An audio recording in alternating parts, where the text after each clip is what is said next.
40-yard line. Hamilton keeps it. Touchdown.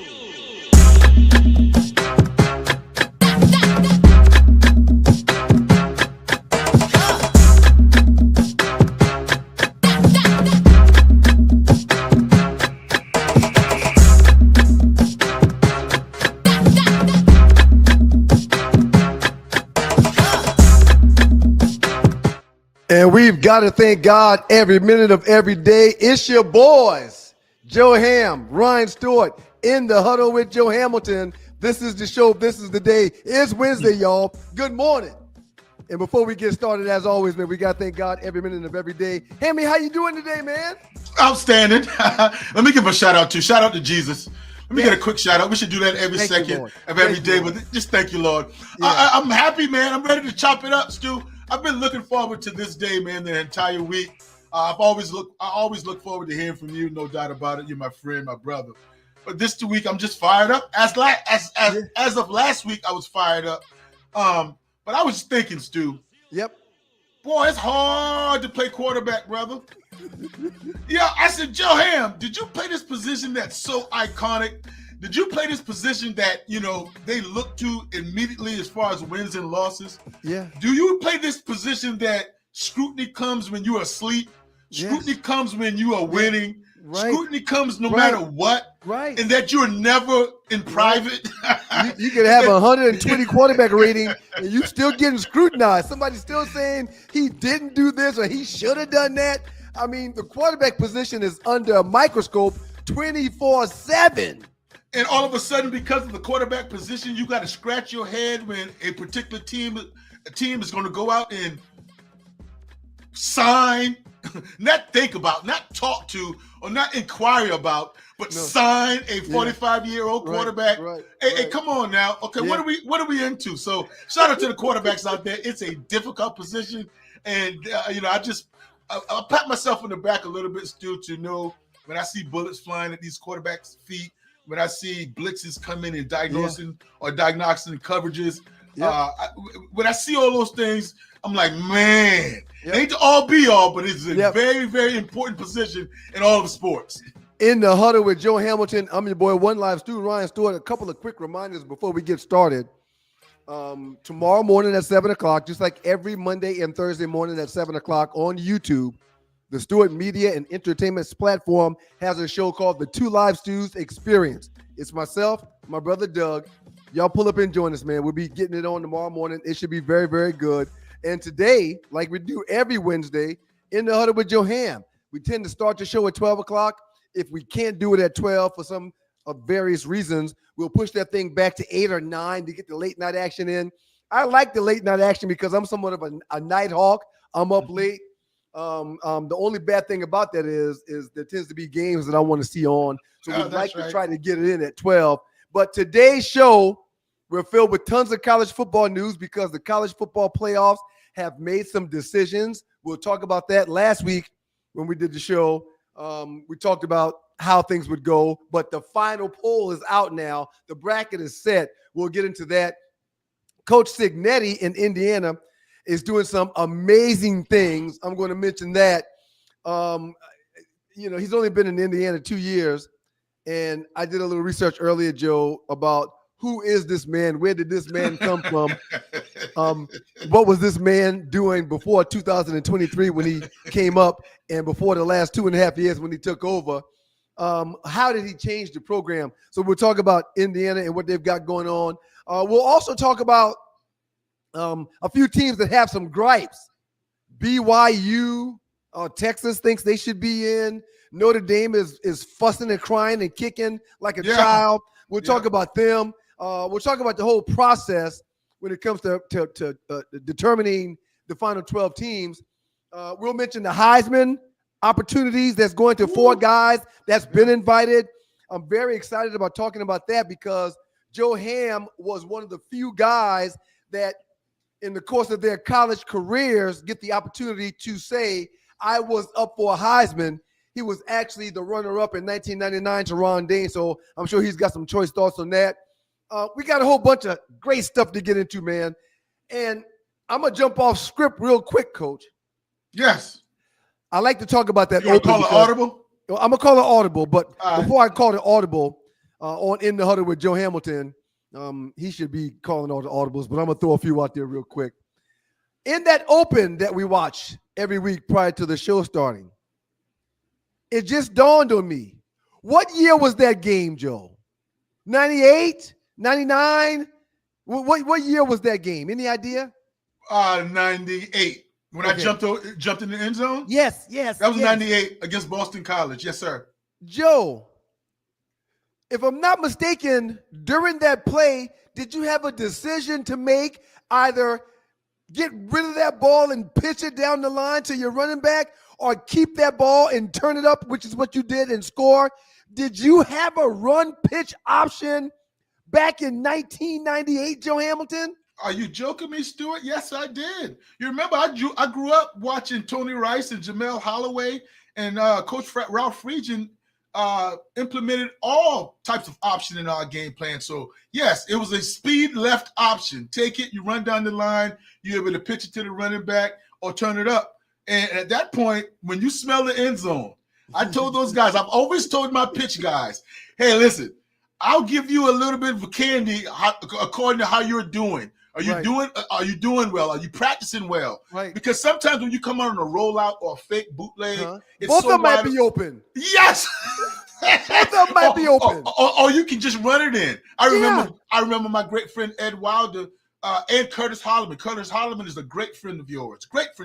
Yes. Curtis Holloman caught my only touchdown pass off of a sprint right option. And he was wide open in the flats, but I was wide open as well. And when you were taught to be, when you're wide open as a quarterback, you just jogging it. Yeah, because mistakes can happen from your hands. Bad things can happen when the ball's not in anybody's hands. I threw that ball to Kurt Holloman. I had all my candy. I didn't need it. I thought it would mean a little bit more to him than it meant to me. But all things meant to me means well to me as well. No question. I turned that up. I said, when you smell the end zone, that's why I'm always disappointed in somebody that gets knocked out of bounds at the 3 or the 2, or don't quite get in at the goal line. I'm like, man, when you smell that goal line, you should be able to run through a brick wall. Right. In the Huddle with your boy Joe Ham. Joe, so run pitch options have been around for a while. This is nothing new to college football. Oh, no, not at all. Matter of fact, we ran the triple option, where it's the same. Matter of fact, Stu, let me tell you this. Everybody gives the credit for us running triple option or having run pitch options to Paul Johnson. Everybody thought Paul brought that to our hemisphere or atmosphere. No, sir. Matter of fact, if you want to go a little bit deeper, Sean Jones ran the option. Sean Jones took it like almost 60 against in the Citrus Bowl against Nebraska on an option. So yes. And Ryan, enlighten me right quick. What does RPO stand for? Run pass option.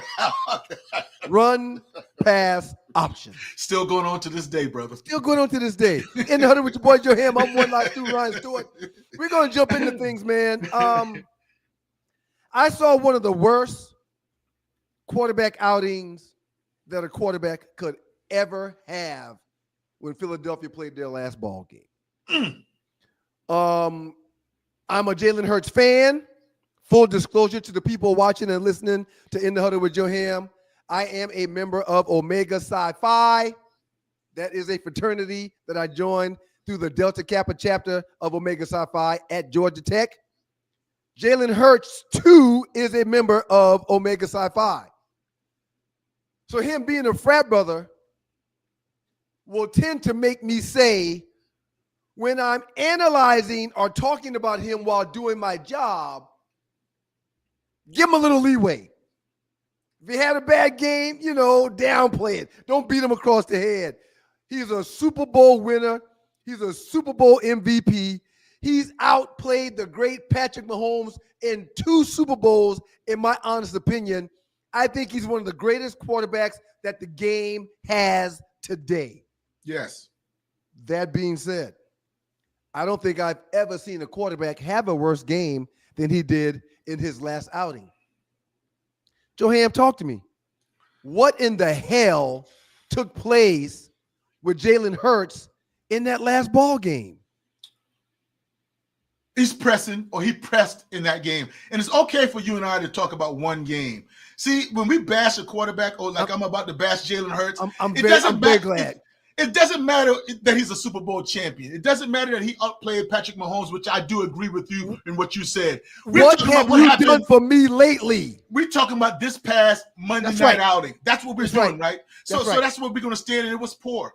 It was poor. And I'm going to take 2 interceptions, and I'm not going to put it on his shoulders.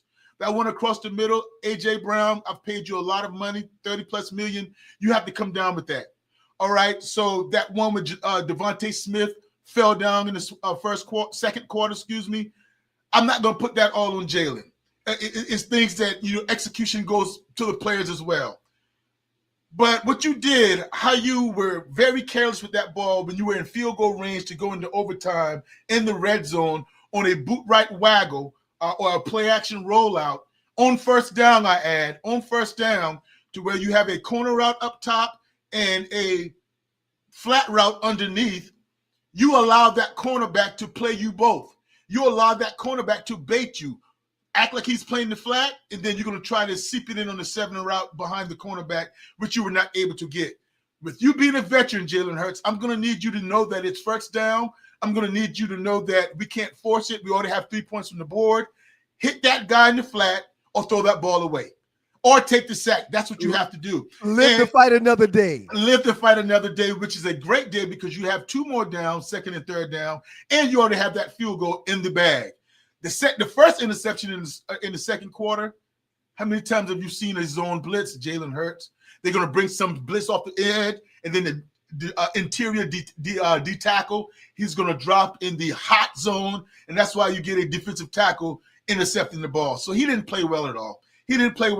And when you're going to have, Stu, a 100-yard rusher and a 100-yard receiver in A.J. Brown, you should win that game. No question. When the defense played lights out like they played you should win that game.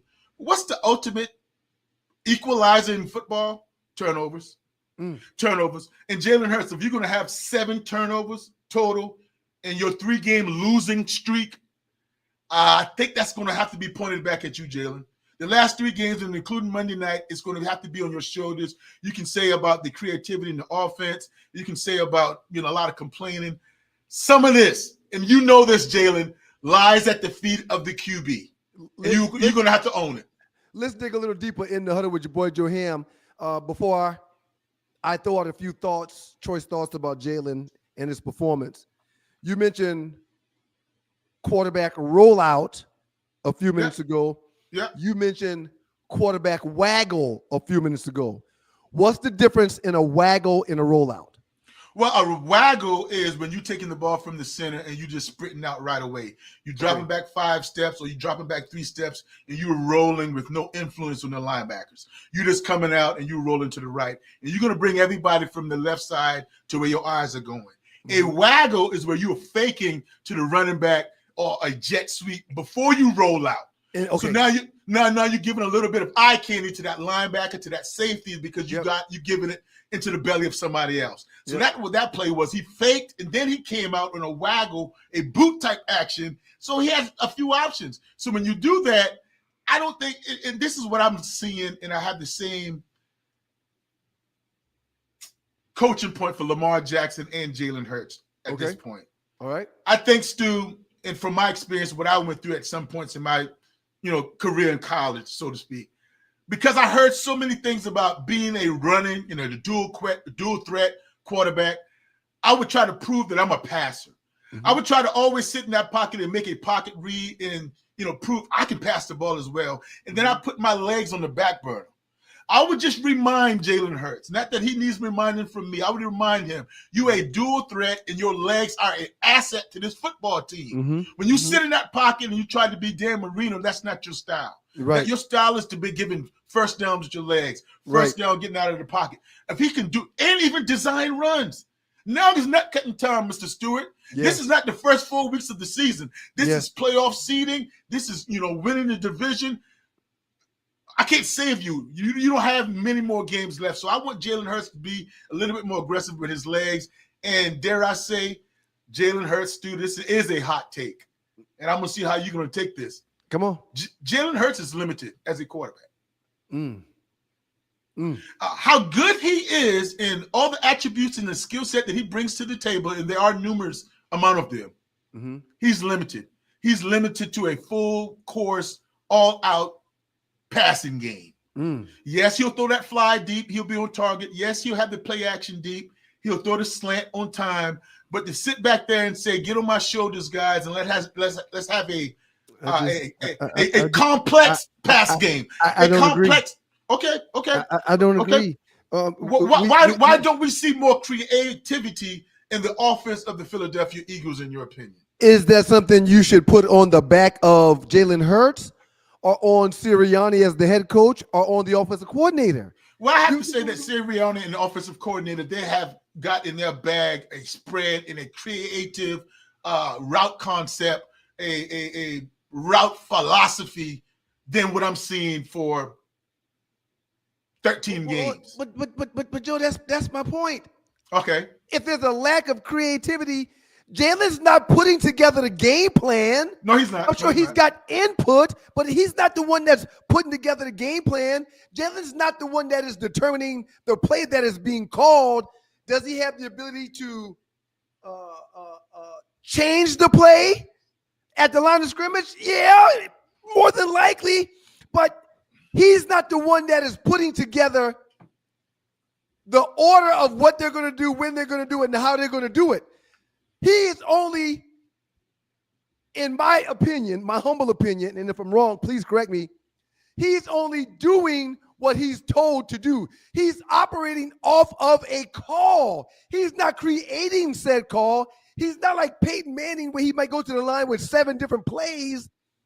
He's running what's given to him. What did you bring new? What did you, you're absolutely correct, Stu. What did you bring new to the table this upcoming year?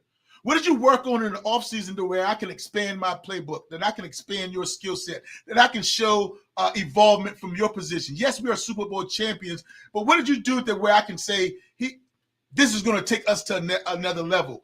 I don't feel that way. I feel that now Jalen Hurts going into his 6th year could be able to say, spread this thing around. Let's use more full field reads. Let's have not a vanilla, childlike offense, and that's not on him. But Stu, all I'm seeing is slant, go routes, stop routes. I'm not seeing many creativity as far as the passing game and concepts, and I think that is because Jalen is not a pure passer with concepts of different high to low reads, flood concepts. I don't think that's his strengths. Now, his strengths outweigh the negative. I'm just saying that he's limited as far as an all-out passer. That's all I'm talking about. For the record, I am in no position to argue or debate what you're saying today. No, I'm not arguing. No. What we just saw from Jalen Hurts wasn't a bad game. It was a complete breakdown. Mechanics off, decision-making off, pocket presence off, ball security terrible, leadership rhythm off, execution off. Everything that Jalen Hurts typically does good when he's playing good, he failed at. Is that a one-off? Jalen Hurts didn't just struggle in that last game. He imploded. The turnovers, the hesitation, the sloppy mechanics, none of it looked like a franchise quarterback, much less an NFL Super Bowl MVP. For the first time in a long time, and he hadn't had a good season, Hurts looked like he was overwhelmed on the field, and I didn't like seeing that. Right. And because of his look of being overwhelmed, the Eagles went as he went. Yeah. So it was straight downhill from the start. Now, that first pass play, which was to AJ, yes, and it went off his fingertips, he could have caught it. In my eyes, I think he kind of pulled up before the ball was released, which didn't allow him to fully get underneath it and catch it and take it to the house. And I think if you catch that ball like it should have been caught because it touched his hands, touch it, catch it. If you catch that ball and get that ball to the end zone like I thought there was an opportunity to, that changes the fortunes of your entire team. However, Jalen is too talented to stay in this slump that he's been in. But this performance was just unacceptable for a guy with a payday and expectations. I mentioned the payday because he's one of the handful of quarterbacks that'll make him more than $50 million a year. Yeah. You can't come out and play like that, Joe. No, you can't. I just said a lot. Share whatever you want to share based off what I just said. But to the people that are saying he should be benched, he should be sat down, Sirianni's got no chance, no choice but to make some changes. What do you say to those people, Joe? Turn in your football card.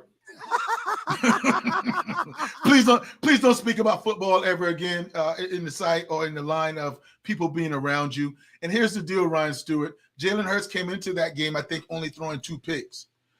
So he imploded that game. Jalen Hurts' defense had sacked the quarterback 7 times, my brother. The leading rusher was the quarterback for the Chargers. You're supposed to win that game, and they still had a chance to win that game. That's showing you how good of a team the Philadelphia Eagles are. Yeah. But your quarterback can't have that. A.J. Brown dropped another touchdown in the end zone late in that game. All those, so it's not just on Jalen Hurts, but Jalen Hurts is going to have to play better. And what's a little bit alarming is this, dude. That interception at the end of the game, that was a read. That was a high-low read on a smash concept, right? It was out of the pocket, but that's a simple read. That pick to the defensive end, that was a read in the pocket on a zone blitz. You wouldn't expect him in crunch time big games like that to make those mistakes. They have to go back to depending on Saquon Barkley. And like I say, you can't go into the game plan saying that Jalen, your arm is going to lead us to victory. I do not think that's the game plan for the Eagles. Although A.J. Brown's going to complain about his catches and his targets, I'll live with that. And let me say one more thing, Stu. Please. Have you noticed since A.J. Brown, because if you research A.J. Brown's numbers in the last 3 games, they have 200-yard games, and they both lost. They have skyrocketed up. So are you appeasing him as far as overall team success? I think that's part of it. Ooh. I think that's part of it. I think they're going above and beyond to shut that locker room lawyer up. Yep. And you're going away from your identity. They're trying to force feed him the ball. Now, you just mentioned that Barkley had 100 yards. So did A.J. Brown. But I think that I am seeing the quarterback do all he can to make sure this guy gets more opportunities. Yeah. And that's how things have been done in the past. Stu, I'm glad you said that. That reminded me. Barkley had over 100 yards on 15 carries. Right. Do you know how many times Jalen Hurts threw the ball? How many? 40. Damn. In a close game in which he turned the ball over 5 times. Right. Come on, bro. Right. Joe, before we get out of here and pay some bills real quick, give me your thoughts on one quarterback having 2 turnovers in one play. It wasn't intentional, Joe. It wasn't intentional, but he had 2 turnovers in one play. When it rains, it pours. Oh, my God. Am I having this type of a day? That's right. it. Right. Because he could have salvaged that if he had only picked that up. And because when he picked it up, he was trying to make something happen right away. It got hit back out. That's the type. Now, resilience. This is Jalen Hurts. This is your frat brother that's going to come back in the next game. And even deeper than that, as bad as this game was, as you mentioned before, they still found themselves within striking distance at the end of that game to tie it or even win it possibly. As bad as he played, they weren't out of it. The question you have to ask yourself is, will you bet on the Eagles against the Rams right now? Will you bet against the Eagles against the Seahawks right now? Will you bet the Eagles against the Packers right now? That's the question.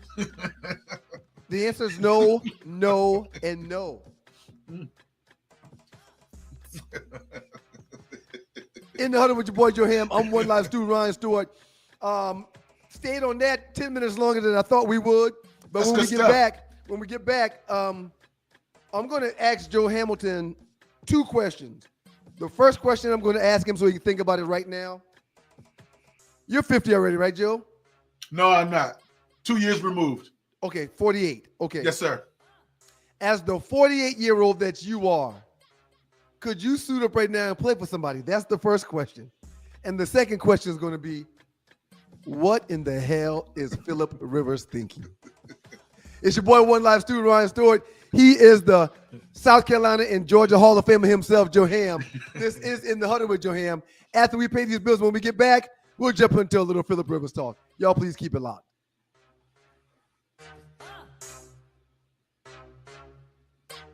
Listen, I played in the NFL. I've taken enough shots to last a lifetime. And let me tell you this, taking a shot just to lose weight, that's not a smart play. That's why I roll with Brain IQ, the all-natural weight chews, cut cravings, boost metabolism, and sharpen focus. No needles, no chemicals, no crash. Just results you can chew on.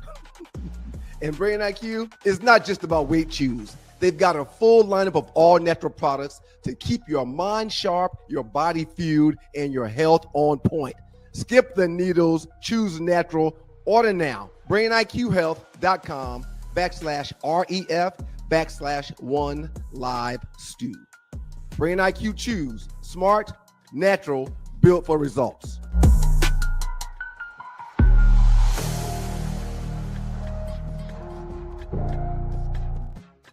This is In the Huddle with your boy, Joe Hamilton. I am One Live student, Ryan Stewart. Very happy for y'all to be here with us. Thank you for joining us. As a matter of fact, I'm so happy that y'all are here.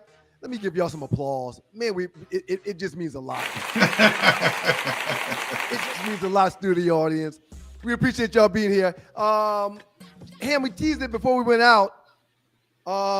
Your boy Philip Rivers is back in the building. At age 44, the NFL being faster, younger, and more physical than it's ever been. He not being a quarterback that was really mobile or had pocket escapability when he left 5 years ago. They've signed him to the practice squad. Sir, I'm not going to take up any more of your time. Give me your thoughts on what in the hell are the Colts thinking and what in the hell is Philip Rivers thinking? Or wait a minute, maybe you agree with the move. Share your thoughts, sir. No, I don't agree. I do not agree with the move at all. Philip Rivers, he knows better. And Philip Rivers, I don't think Philip Rivers got out of the NFL because he was injured. He got out of the NFL because nobody wanted him and the speed of the game had passed him by.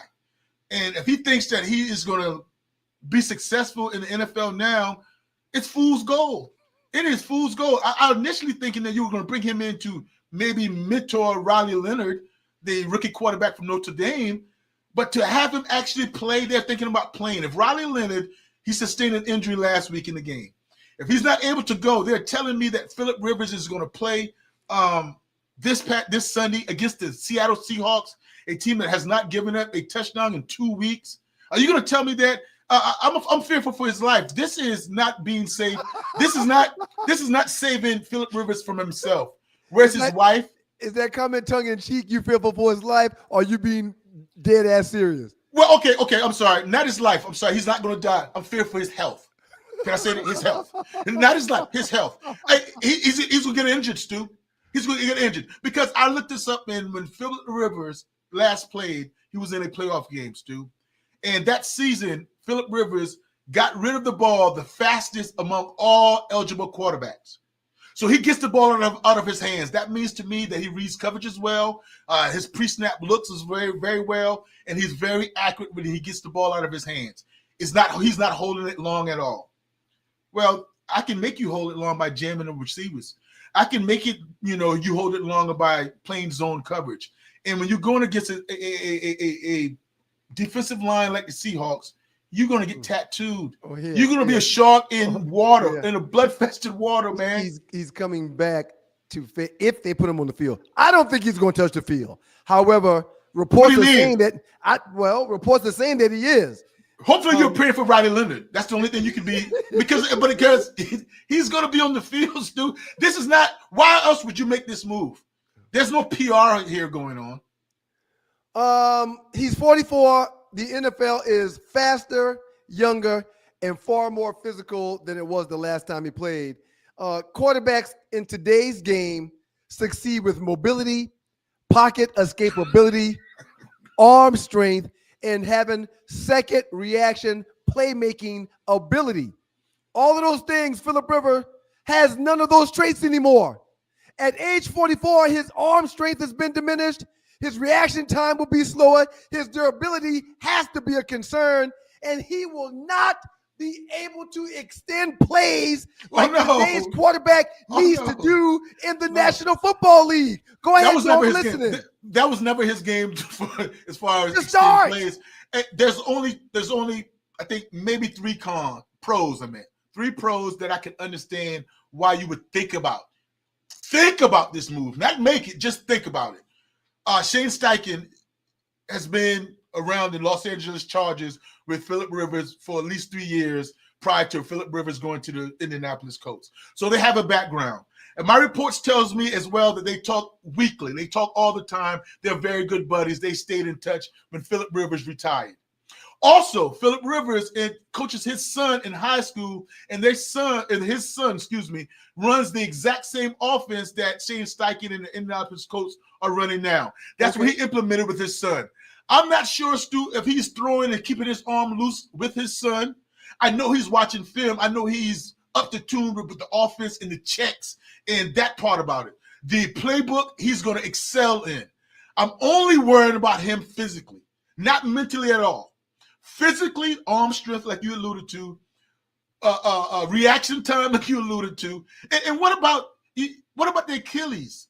You remember how the Achilles come in all of a sudden type move that he hadn't been rehabbing. It takes more than 1 week of practice in the NFL, which you're not running gases, you're not running sprints. You're not telling me that Philip Rivers had been lifting weights 4 times a week. You can't tell me, yes, he's been jogging with his son. Yes, he will have the team run gases after practice. And as a coach, I'm going to run this one with you guys. I'm still in shape. Yes, he's doing that. He's not in National Football League shape, Stu. Right. Because if you're going to tell me that, that's going to insult our intelligence about the game of football. There's no way he can succeed. But that shows you, I would laugh about the pool or the talent pool of quarterbacks out there that you have to go to Philip Rivers. Right. Yeah. I call Tom Brady before you call Philip Rivers. I mean, and I wouldn't even want to put Tom out there today. Look, man, Philip was a warrior when he played. Yes, he was. Bringing the dude back at 44 is just not the solution. I think it's a setback to the team. It's a setback to possibly Anthony Richardson, who we didn't even mention in the last. He's still on IR. He's still on IR on the roster, but it's a setback for him being in the room. Yep. The league's too fast. The AFC is too deep. The quarterback today all have the ability to do one thing that yesteryear's quarterbacks didn't do. Joe, they're all mobile. All of them. Joe, they can all move the pocket. They can all move the chains with their legs. They've got a strong arm, but the fact that they can get out of dodge when they need to, which is often when you've got the likes of Myles Garrett and J.J. Watt running 4.5s and 4.6s at 280 plus pounds. I just see this as disastrous. And disastrous. No. I laughed and I was being somewhat facetious when you mentioned possible death. No, you weren't trying to wish ill on him, and no, you were being somewhat tongue-in-cheek. But yes, you should be concerned. Why wouldn't you be concerned? There is no way that Philip Rivers, the last 5 years, doesn't have a dad bod. He has 10 kids. Okay, well, he has 10 kids, and he's a granddad now. So he spends a lot of time with his kids. And I'm not talking about what happens where they're going to take away from him working out. He could be working out like our good friend Des White every day. He got 10 goddamn kids. He's got 10 kids. His dog. He's older than his head coach. He's older than his quarterback coach, and his daughter is older than Riley Leonard, the backup quarterback. His oldest daughter. So, and that's not to be saying if you can do that, but still, he hadn't been anything as far as reaction. Right. And remember now, this is the thing I'm grieving about with Phillip Rivers. The next time he falls to the ground as far as a hit would be 5 years removed. Ooh. On Sunday, if he plays, he would get tackled for the first time, hit hard in 5 years. And they say he's a high school coach right now. He ain't taking no blows from the kids on the high school field. No, he's not, man. He ain't running no gases. He ain't holding no dummies. He ain't doing none of that stuff that he's going to have to be doing that he's doing this week. He's not doing any of it. Question for you, Joe, before we move on. Yes, sir. I heard he was signed to the practice squad. Yes, he was. What's the difference of him signing to the practice squad versus the team in this situation? The pay, number one. And if you're on the practice squad, you're not accrued a season, or you're not on the roster, the official roster. You just a practice squad. Now, I also read that, well, it probably not that important to him, but just for food for thought, that he's going to set his his Hall of Fame induction back in another 5 years. Right. If he was on the roster, not practice squad. Okay. If he was on official roster on Sunday. So wrapping things up with Joe Ham in the huddle talking about Phillip Rivers, he cannot play in the game on the practice squad. He will have to be on the active roster to put on a suit and get on the gridiron this upcoming weekend, correct? And that has to be turned into to the NFL on Saturday. Okay. End of the day Saturday, yes. What do you think is going to happen, Joe? Tell me what you think we're going to see. I don't know about Riley Leonard, Stu. If Riley Leonard is healthy, it's going to be Riley Leonard, because they don't want to do this. It's going to be their last card they can play. They don't want to do this, but if Riley Leonard can't go, it's going to be Phillip Rivers. But I think regardless of the situation, smart hands, if they want Phillip Rivers to play, is that Riley Leonard is going to play and Phillip Rivers is going to be off of the practice squad because he's going to be the number 2 quarterback. You'll be a backup. Wow. Yep. In the huddle with your boy Joe Ham, I'm one live student Ryan Stewart. We're going to pay some bills here and come right back and jump into the world of college football. All I'm going to say is this. In our last show, someone that's on y'all's screen right now said that a blue blood would definitely be winning the college football playoffs this year. And someone else said that there's parity amongst the top 12. One guy said one thing and another guy between the two of us said something else. We'll get into that up next. I'll keep it locked in the huddle with your boy Joe Ham. Receipts.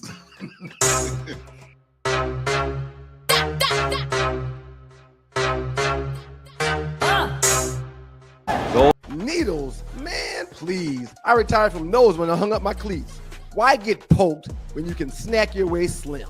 Brain IQ chews are all natural, taste great, and keep you in the game. Shots hurt, chews work. BrainIQ.com/REF/OneLiveStew. BrainIQHealth.com/REF/OneLiveStew. Brain IQ chews. Smarter than shots, stronger than excuses.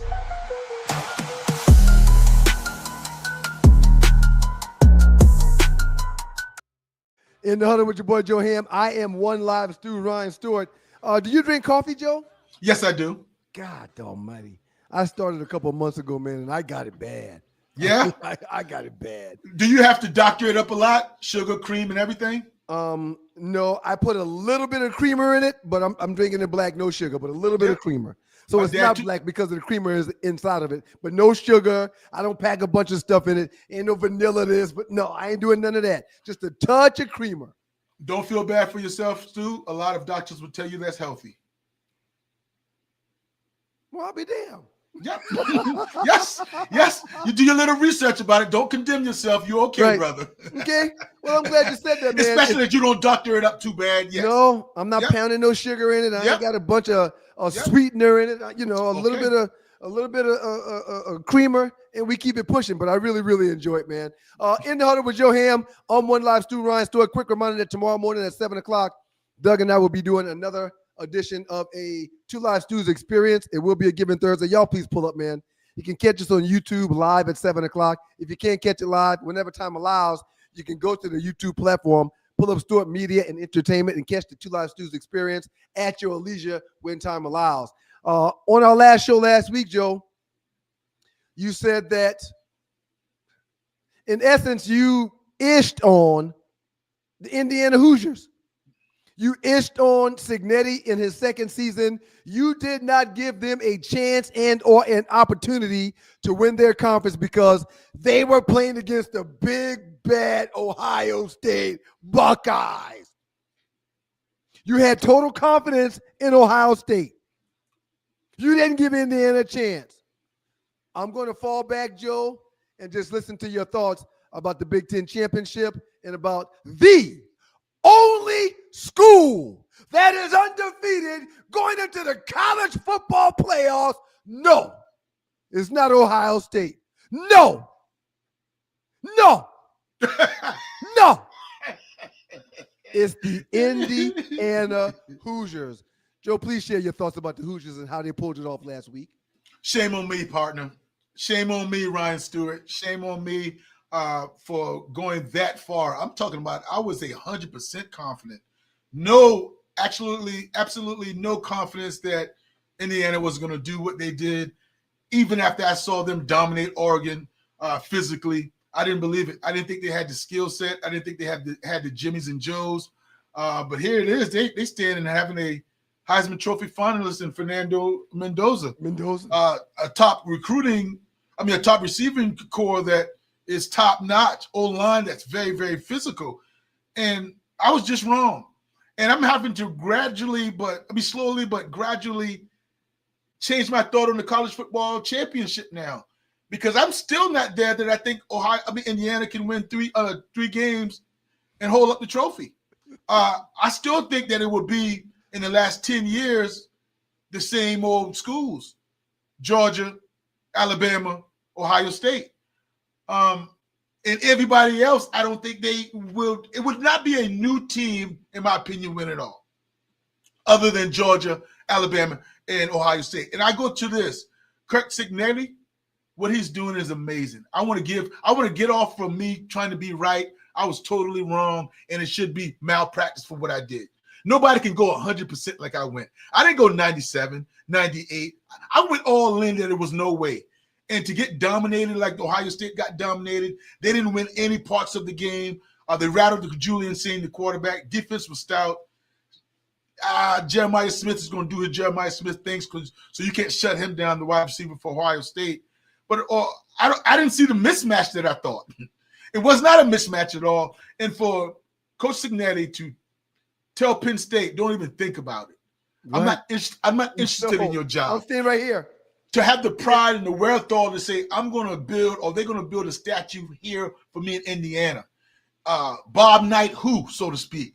I love it. And he's going to get guys to what he's building to come to Indiana. I'm sure Indiana's not broke as far as NIL money. I'm sure you're going to have some people that was willing to cash out the money for them being in the college football playoff. Not just 1 year, 2 years. So he's developing something that now in a Big Ten championship. Shout out to Indiana. Shout out to Coach Cignetti. Well done. Well done. In the huddle with your boy Joe Ham, I'm one live student, Ryan Stewart. What I tried to impress upon you last week is that the tides have changed, Joe. Mm-hmm. High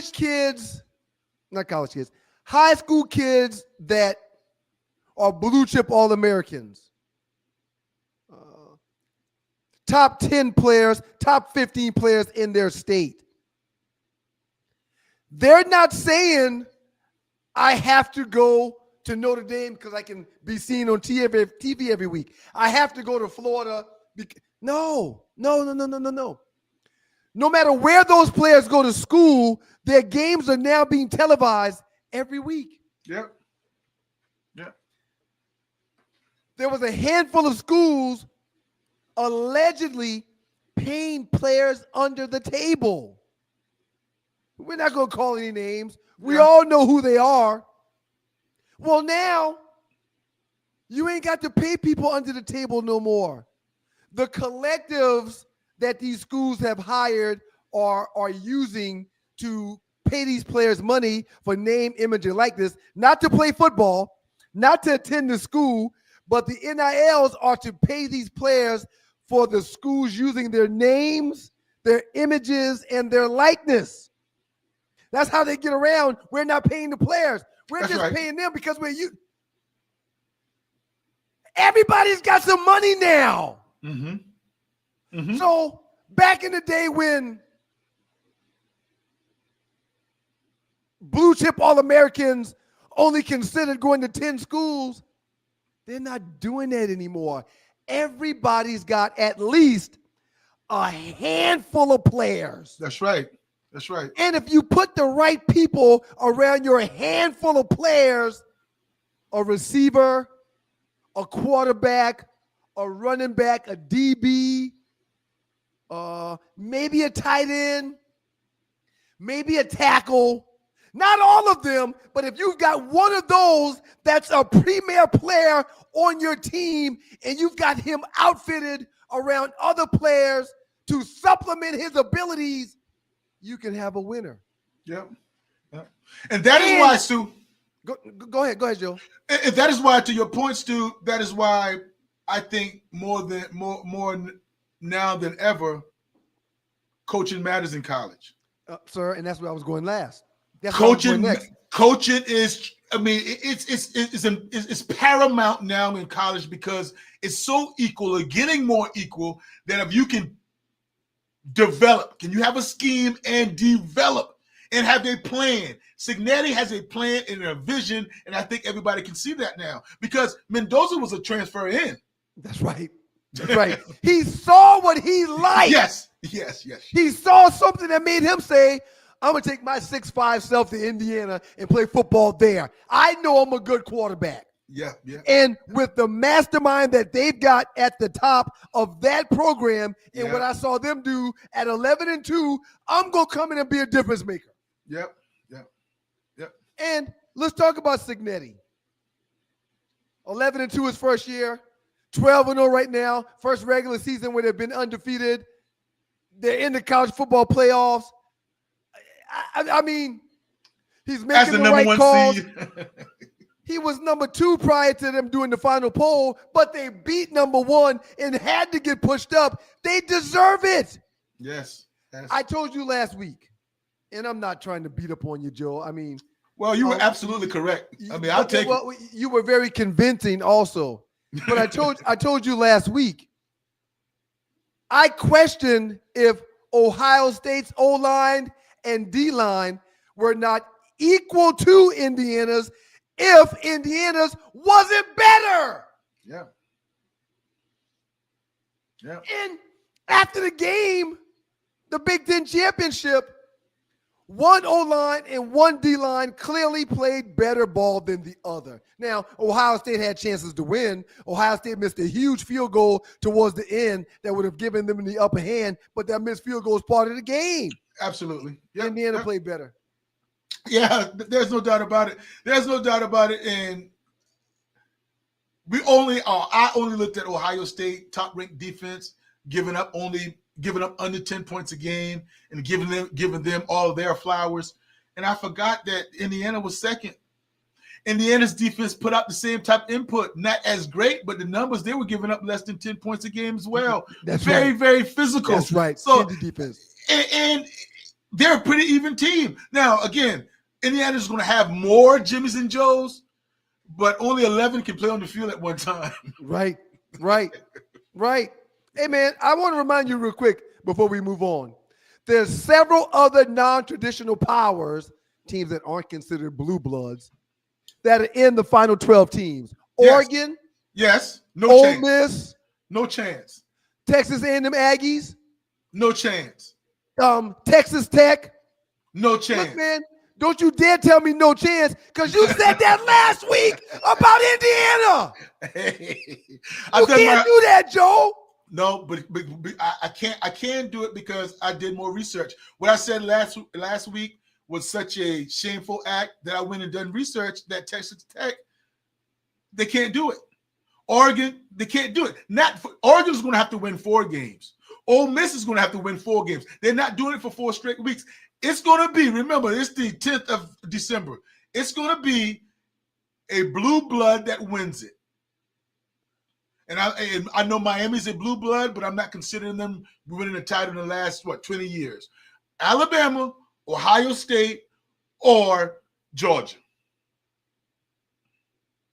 In my opinion. According to one predictive model, Indiana has roughly a 23.5% chance to win the title, making them the second favorite behind perennial power Ohio State Buckeyes. Oh, yeah, the Ohio State Buckeyes that they just beat. Yeah. Yeah. The notion of blue bloods in college football tends to refer to the traditional powers, but there's other programs that are now building their own legacies. No doubt about it. The fact that Cignetti didn't take 1 second to think about going someplace else says a lot. It says that he knows he can win with what he's got where he is right now. That's good, Stu. I have to chalk it up. That's good. I'm humbled. I'm going to swallow this. I'm going to swallow this humble pie and make sure I digest it. But I'll leave you with this. I don't think you would put Indiana right now in a rematch against Ohio State in the playoffs. And correct me if I'm wrong. I don't think you would put Indiana over Georgia in the playoffs if they match up. I just don't think you would do it. And I don't think you would pick Alabama. Indiana over Alabama if that was to occur in the playoffs. After the Alabama that I just saw get waxed by Georgia, you're crazy. Okay.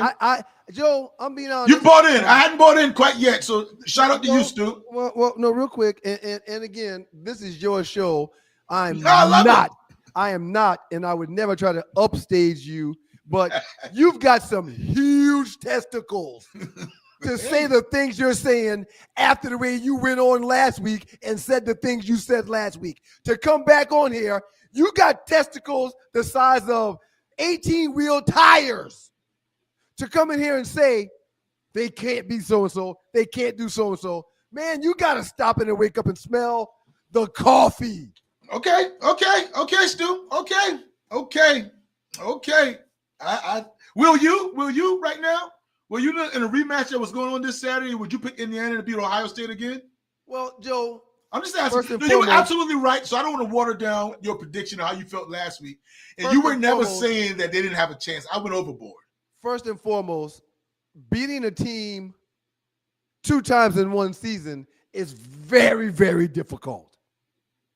It's very, very difficult. So that adds to your thoughts of if they were to play them again, what would happen. But hell yeah. Okay. I'm the one that said if Lane Kiffin would have stayed, he probably could have made some damage and some headway with Ole Miss this year. Yeah, you're not wavering. I believe in Texas Tech's defense. I got a nephew, a mentee that plays out there. I followed them and watched them this year. I keep up with their numbers. Their defense can travel, and they got one of the best in the country. They got more money than a lot of people do to pay their defense in Texas Tech. Texas got that oil money. I said that last week. I'm a firm believer that Oregon has the ability with the players and what Phil Knight is doing up there. I believe in the program. They've got some of the best facilities. These kids today put a lot of weight behind these uniforms and helmets and the different pairings that they get. No, they got 200 different pairings of uniforms at Oregon. They got players that like that. They got one of the best locker rooms that's got a barbershop in it for their kids. They got everything in a building that they need. Why wouldn't they have superior talent like Ohio State? We don't have long. We'll see. In other words, your boy Joe Ham. I'm One Live Stu, Ryan Stewart. Shout out to you, Stu. You were right, man. Well, I just, the scales aren't balanced equally yet, but it's no longer lopsided like this. No. It's much closer to this now because everybody's got a collective. Everybody's getting top tier talent. We talked about it last week ad nauseum. Jared Curtis committed to the University of Georgia. Jared Curtis has flipped himself, and he's going to the number one quarterback in the country is not going to a perennial, well-known blue blood. he's staying home and playing for Vandy. Oh, yeah. And this year, without his services, Vandy was one of the schools that probably should have been considered to be one of the final 12 after the year it had. That's right. That's right. That's right. Oh, no. You want to just thumb your nose at the Vandys and the Indianas and the Ole Misses of the world? Okay. You do that, Joe. I'll be tuned, man. I'll stay tuned. I'll stay tuned. In the huddle with your boy, One Live Stu. This is Joe Hamilton, and you are in the huddle with Joe. Before we get up out of here, man, a lot of good stuff that we didn't even get anywhere near today.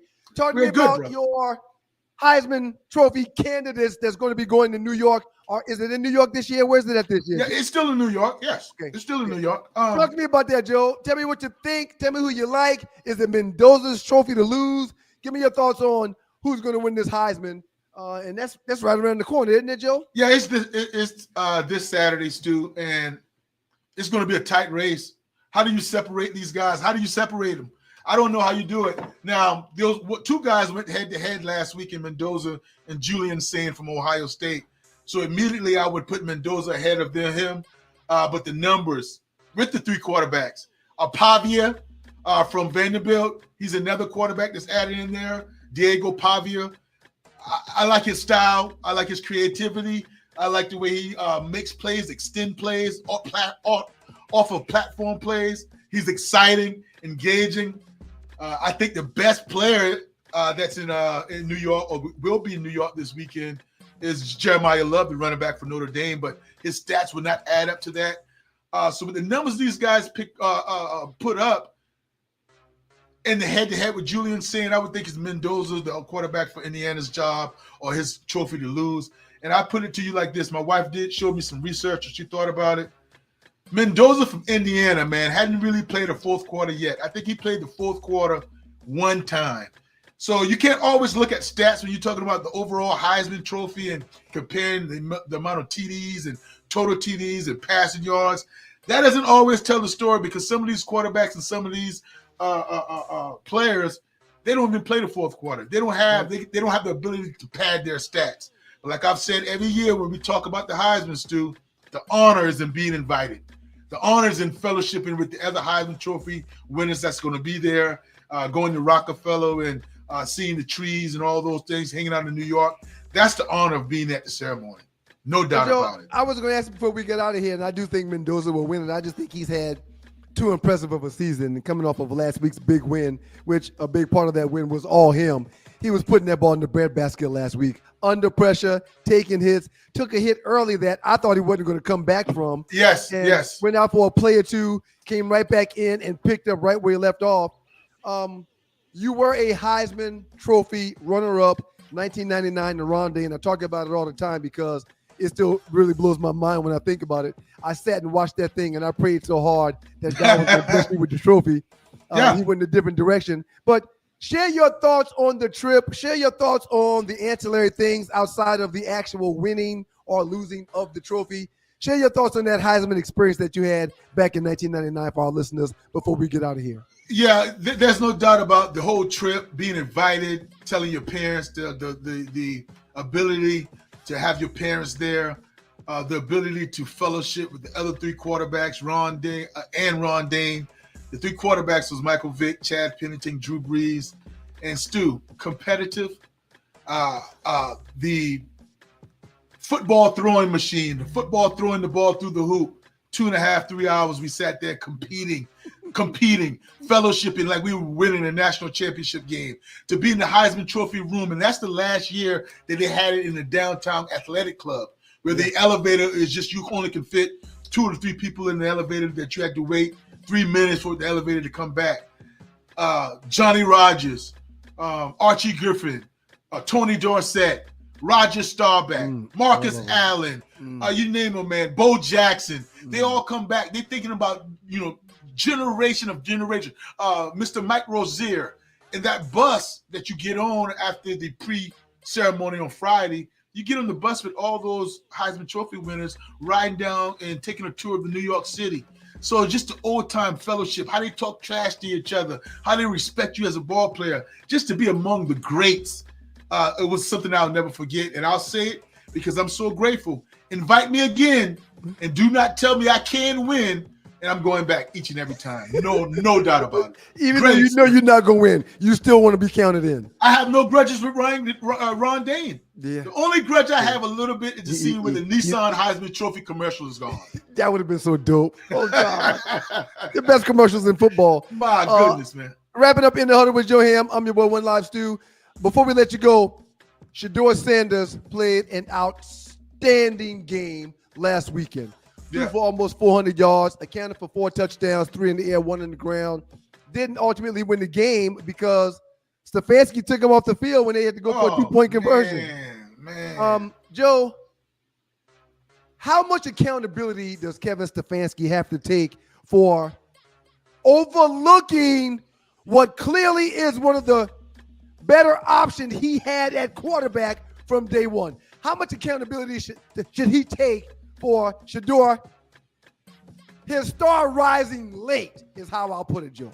All of it, because I'm one guy that he's going to have to really talk to now, because I'm one guy that didn't believe there was collusion going on, that from the NFL all the way to the top, that they wanted to get back at Dion, that, all those type of things. I was holding on that the NFL wasn't like that, and I was giving credit to Kevin Stefanski for doing the right thing, that it wasn't any outside parameters that went on for him treating his quarterback room the way he treated it. But the way Shedeur has improved every single Sunday with more reps, with more study time, with evolving in the offense, shows me clearly that Kevin Stefanski botched it. There was no way Dylan Gabriel should have jogged out there before Shedeur Sanders. There's no way in training camp you shouldn't have given Shedeur Sanders more reps. You should have seen this. And because I'll say it again, Stu, Dylan Gabriel was not a first-round draft pick. You didn't have to cater to him like that.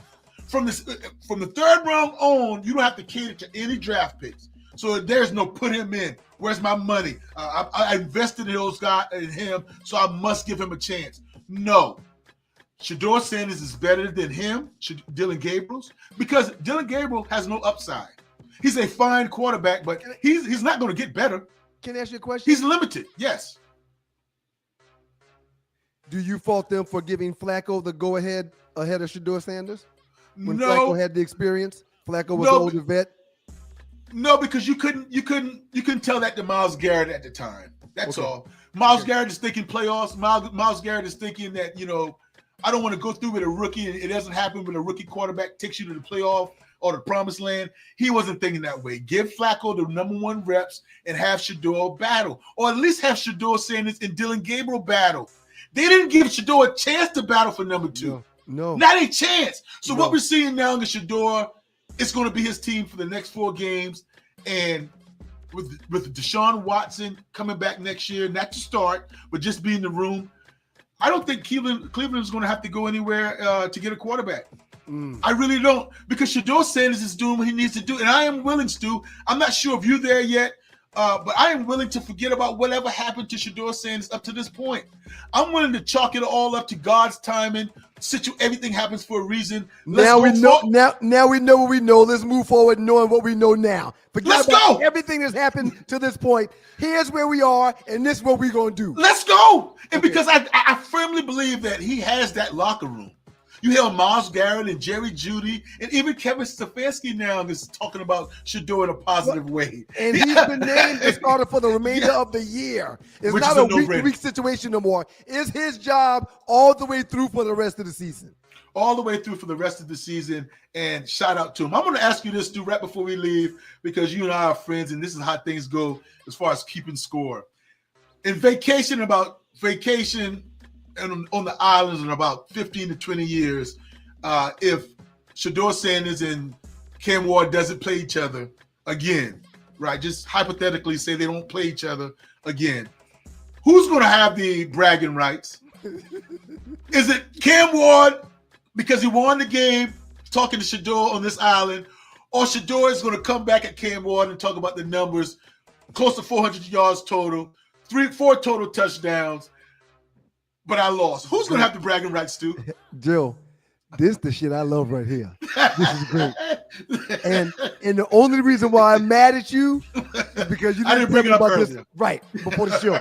Because I would have loved to do a little bit of digging. Off the cuff, I'll answer your question like this. Great question. This is fun. Winning and losing in the National Football League is a team metric. There were things that the coaches could have done better. There were decisions that the coaches could have made better that would have possibly allowed Shedeur Sanders to win that game. Kevin Stefanski, in my eyes, taking Shedeur off the field didn't allow his team to have the best opportunity to score that 2-point conversion, which would have blessed them to be able to possibly win that game. Yes. Judy dropped a couple balls. There were penalties that were thrown. So winning and losing is a team metric. At the end of the day, if you say who played better, you got to look at the numbers. You got to go to the stats and look at the numbers.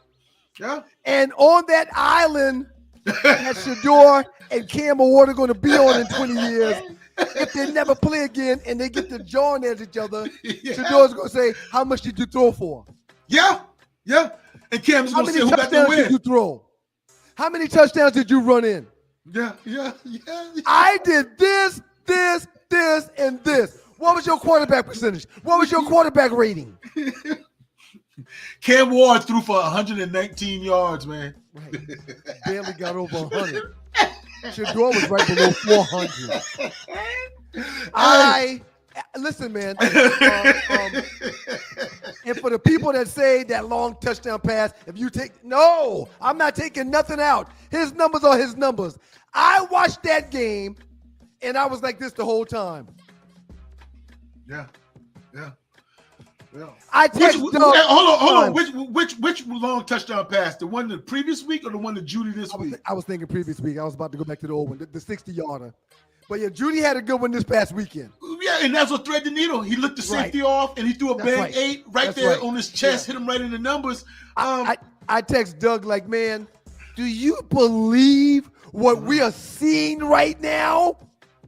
Shedeur's about to throw for 450 yards. In accuracy, and poise, and being there. And oh, by the way, he scrambled one in. He ran one in, which is not his one of his strengths. Mobility, awareness is, but not necessarily agility.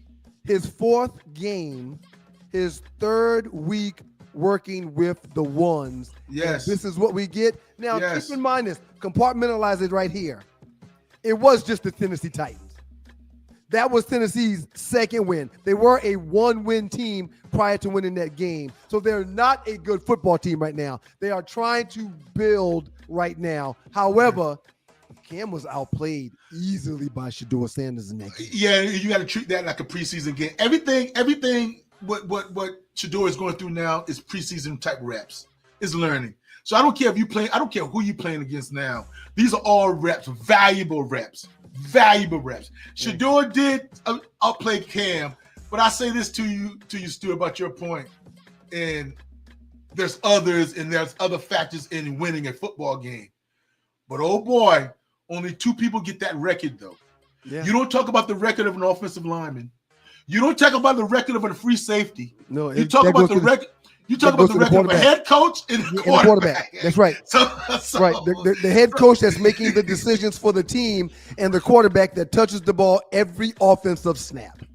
Yeah, I tossed. Well, maybe not every snap because they got that damn wildcat they put in there from time to time. They do some dumb stuff. Can you believe, man? Can you believe Judkins forgot to play? No, I can't. I mean, he forgot to play.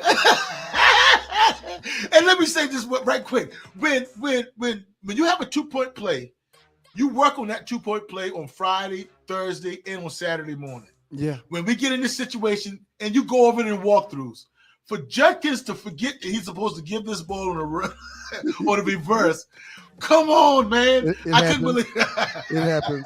It can't happen, but it happens. Outstanding job today, sir. Man, everybody in the chat, man. Brother. A lot of communications in the chat. Marvin Childs, I see you, player. Let me give y'all a couple of shout outs before we get out of here. Big John B1, we appreciate you, Big John B1. DJ Chuck 4459, man, thank you for being here. Julius 29C, thank y'all for being here, man. Julius 29C says, hey Joe, did the coach call you for the workout as well? No. You got some history with the Indianapolis Colts. They didn't call you, Joe? No, I didn't call Shane Steichen all week. I didn't beg for it. You know, Phillip Rivers had to beg for this, man. I hope it works out for him. I hope he don't get a concussion that he can't bounce back from. Marvin Childs, appreciate you, brother. A lot of people in the Voice of Honor, U8F, thank you for joining us. Beautiful Mocha Bella, thank you for being here. All of y'all, man. Jungle Brother, the Jeff Fox Show. What up, Jeff? Good to see you, man. We appreciate y'all, man. Jeff's an Eagle fan, ain't he? Yeah. He's down in the bottom, but hey, man, A+ to all y'all in the chat. We'll try to do a better job and remember to get to those chat, but it was so much stuff in the rundown that we didn't get to today. I just didn't even think to get over there to y'all. I apologize. Want to remind y'all to make sure you pull up tomorrow morning at 7 o'clock and catch Doug and I for the Two Live Stews and the Two Live Stews experience. It'll be a Giving Thursday if your heart so desires. Bless your boys with a little gift. It all goes back into the show. But you get an A+ too, Joe. Outstanding job, sir. Really appreciate you, man. Man, no doubt about it, man. God is good all the time, and all the time God is good. If you don't know him and need to find him and show him love, that's all he's showing you. Nothing but love. Peace and blessings to y'all. Joe and I see y'all again next week. Peace. I'll see y'all in the morning. Holla.